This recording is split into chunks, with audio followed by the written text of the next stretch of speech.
Welcome to the second India-Australia 2+2 Ministerial Dialogue. I would like to invite the Minister of Defence, Raksha Mantri Shri Rajnath Singh Ji, to make the opening remarks. Thank you very much, Sankarji. Excellencies, Mr. Richard Marles, Deputy Prime Minister and Minister of Defence, Australia, and Ms. Penny Wong, Minister of Foreign Affairs. It is indeed our pleasure to welcome you and your delegation to India for the second India-Australia 2+2 Ministerial Dialogue. I thank you for traveling to New Delhi for our meeting today, which I am sure will give further impetus to our already strong relationship. India and Australia are pursuing a comprehensive strategic partnership. Cooperation between our two countries has been consistently deepening as well as diversifying. More so since our inaugural 2+2 ministerial meeting in New Delhi in August 2021. Whether it is defense, trade, education, science and technology, or people-to-people ties, we continue to see an upward trajectory across all spheres of our bilateral cooperation. There is a consensus on both sides that is a strong India-Australia partnership will augur well, not just for the mutual benefit of both our countries, but also for the overall peace, security, and prosperity of the Indo-Pacific.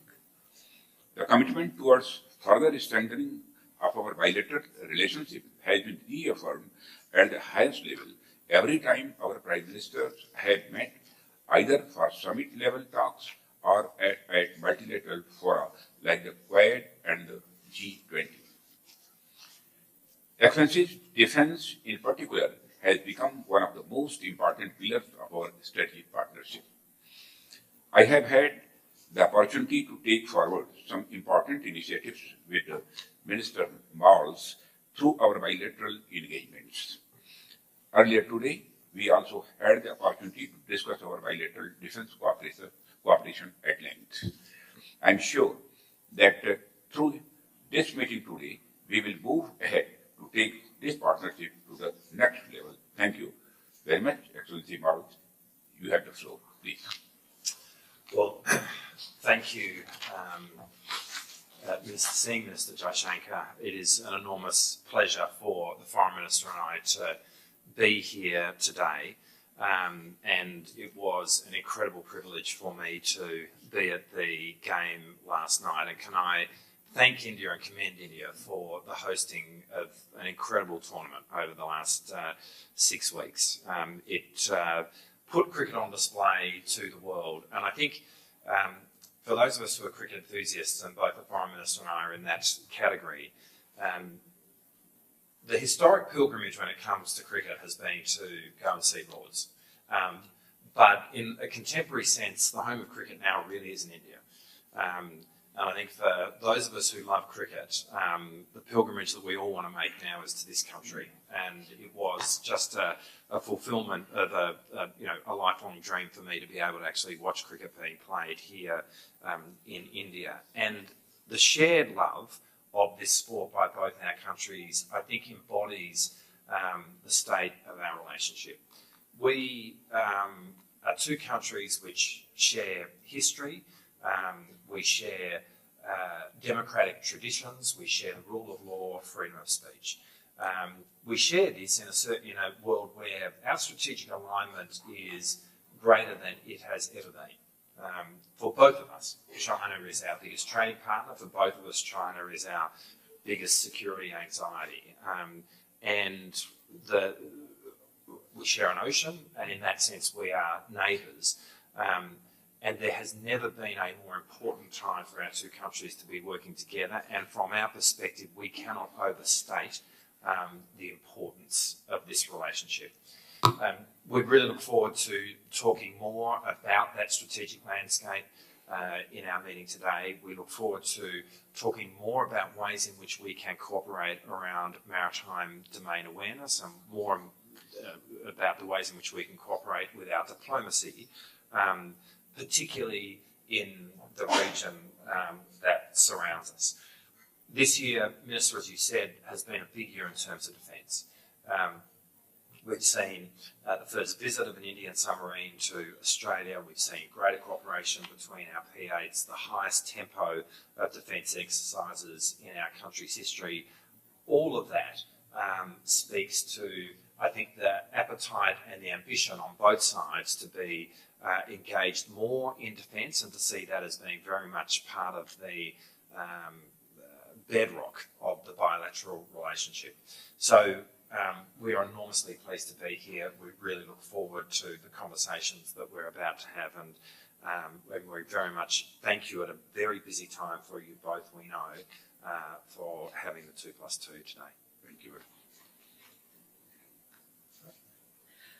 Thank you. Minister Singh, Jai, it's a real honour to be here for the 2+2. It's been a big year in the bilateral relationship. I think since we were elected, some 19 ministerial visits to India by our government.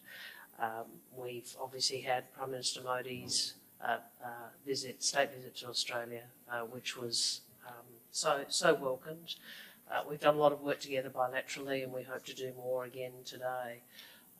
I think what I would emphasise is that we value deeply the bilateral relationship, economic ties, the two-way trade and investment, the people-to-people links, the climate initiatives, particularly green steel that we're working on together.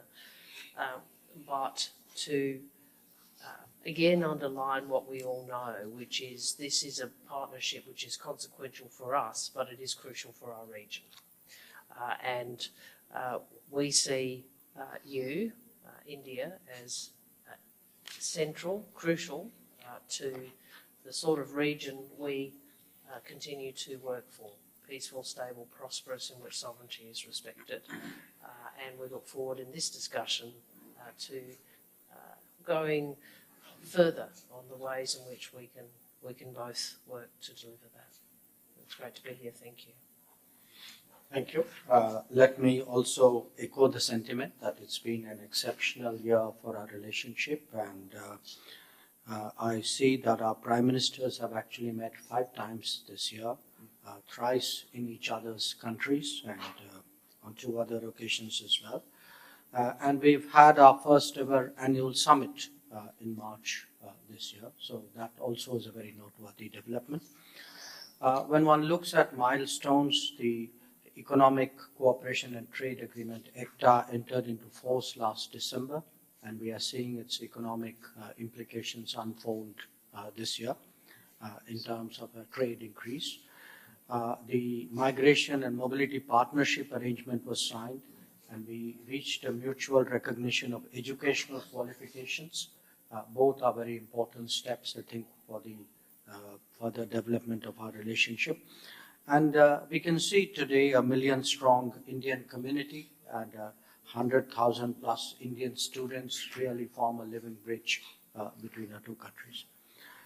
When it comes to the 2+2, I'd like to make a few points for our collective consideration. One, that our bilateral relationship has certainly grown rapidly, but that it has larger implications for the region. And a lot of other countries look to us and to our relationship in many ways as a factor of stability and security. Second, this has happened at a time when there is increasing uncertainty in the world. We are seeing sharper polarization, deeper stresses. And today, while it is important to ensure that the routine is there for the region to feel safer, so we have to build and we have to act for stability on a daily basis. Third, we do face exceptional challenges, some regional, some global. Many of them involve challenges to the rule of law, and as comprehensive strategic partners, it is important to also plan for those exceptions. And these could be man-made exceptions, but these could be HADR situations where, again, it's important that we have a culture of cooperation in order to respond. For our partnership in the Quad format has been very beneficial for the Indo-Pacific region and indeed for our own bilateral relationship. Of course, we work with a few other countries in trilaterals as well. Trilaterals with Indonesia and France come to mind. So once again, I join my senior colleague, Raksha Mantri Ji, in welcoming you both, Deputy Prime Minister Miles and Foreign Minister Wong, to India. And I look forward to a very, very productive 2+2. Thank you.